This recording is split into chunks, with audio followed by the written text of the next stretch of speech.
بسم اللہ الرحمن الرحیم۔ وائی پیپل بیکم بینکرپٹ، لوگ دیوالیہ کیوں ہو جاتے ہیں؟ میرے قریبی دوستوں اور عزیز و کارہ میں 5-7 ایسے لوگ ہیں جو کہ کسی ایک وقت کامیابی کے گھوڑے پر سوار آسمان کی بلندیوں کو چھو رہے تھے، مگر آج وہ دیوالیہ ہو چکے ہیں۔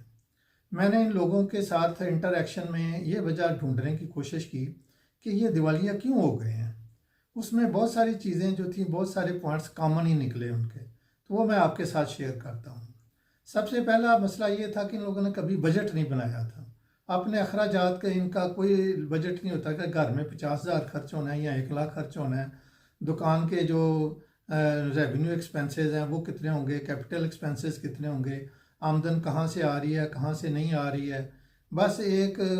للے تللے ٹائپ ہی انہوں نے بغیر حساب کتاب کے ہی کاروبار کرتے رہے ہیں۔ کہ اس میں ان کو کامیابی بہت نظر آ رہی تھی، لیکن خرچے کی اور آمدن کا کوئی پراپر حساب کتاب نہیں تھا ان کا۔ انہوں نے کوئی فنانشل پلاننگ نہیں کی ہوئی تھی کہ ہمارے بزنس میں اگر سلمپ آ گیا، اگر کسی وقت کوئی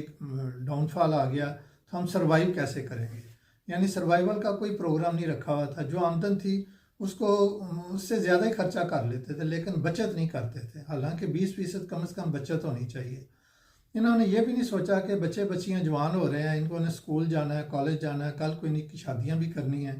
تو ان کے لیے ہی کچھ بچا لیں۔ لیکن وہ کوئی انہوں نے فنانشل پلاننگ کی بہت زیادہ کمی ان میں واقع ہوئی تھی۔ نیکسٹ یہ تھا کہ یہ جتنا بھی کاروبار تھا یہ ان کا ادھار پر ہوتا تھا، پیچھے مال ادھار میں آ رہا ہے اور ادھار میں ہی آگے بیچی جا رہے ہیں، اور اس کی کوئی پراپر لکھت پڑھت بھی کوئی نہیں ہے۔ وہ ٹیلی فون پر ہی فون آتا ہے، جی اتنی چیزیں بھجوا دیں، اتنی انہوں نے بھجوا دیں، اتنی ان کو آ گئیں، تو وہ اس طرح ان کا سلسلہ چلتا رہتا تھا۔ لیکن وہ وقت کے ساتھ ساتھ کبھی کوئی سیلاب آ گیا، کبھی کوئی سٹرائک ہو گئی، کبھی کوئی لانگ مارچ ہو گیا، تو ایک طرف سے جب وہ ریکوری بند ہوئی تو اس کے وہ ڈومینو افیکٹ کے تحت پورے کا پورے بزنس کا ہی وہ پٹھا بیٹھ گیا۔ تو ایک یہ بھی ان میں پرابلم تھی کہ یہ ادھار پر زیادہ اور زبانی تھا، کوئی لکھت پڑھت نہیں ہے، ایک چھوٹی سی پرچی ہے، کل کو بندہ مکر جائے تو کچھ بھی نہیں ہوتا۔ اس کے علاوہ یہ لوگ جو ہیں اپنی خوشی غمی کے موقع پر بے انتہا خرچہ کرتے تھے، دل کھول کے خرچے کرتے تھے، اور خاص طور پر بچوں کی چھوڑ کے یہ اپنی سالگرہ بڑے جوش و خروش سے مناتے تھے۔ کچھ دوستوں کو میں نے دیکھا کہ جو بالکل یورپی سٹائل میں اپنے میل اور فیمیل دوستوں کے ساتھ سالگرہ منا رہے ہیں اور موج میلہ کر رہے ہیں۔ تو اس کے بعد جب انہیں گلٹ ہوتا تھا کہ یہ تو کوئی مناسب بات نہیں ہوئی، تو پھر یہ اس کے ساتھ ساتھ کسی یتیم خانے میں، کسی اولڈ ہاؤس میں یہ کبھی دیگیں بریانی کی دیگیں بھجوا رہے ہیں، کبھی ادھر دودھ لگوا دیا، کبھی ادھر کھانا بھجوا دیا، اس قسم کے بھی کام کرتے تھے۔ پھر انہوں نے سال میں 2 دفعہ باہر بھی جانا ہوتا تھا، کبھی فرانس چلے گئے، کبھی انگلینڈ چلے گئے، کبھی تھائی لینڈ چلے گئے، تو وہاں جا کے پھر انہیں کوئی احساس گناہ کبھی تنگ کرتا تھا، پھر یہ واپس آ کے تو پھر یہ عمرے پہ چلے جاتے تھے تاکہ جو ہے وہ احساس گناہ کا بھی کچھ تھوڑا سا مداوع کر لیا جائے۔ کاروبار پر توجہ جو ہے وہ بس دور دور سے دیتے تھے، اور کسی ایک ملازم کو انہوں نے اپنا خاص بندہ بنایا ہوتا تھا جو کہ ان کا غیر موجودگی میں کاروبار دیکھتا رہتا تھا، اور اگر کوئی بندہ ان کو مشورہ دیتا تھا تو اس کو جھڑک دیتے تھے، تینوں نہیں پتا، مجھے سب پتا ہے، میں سب کچھ جانتا ہوں۔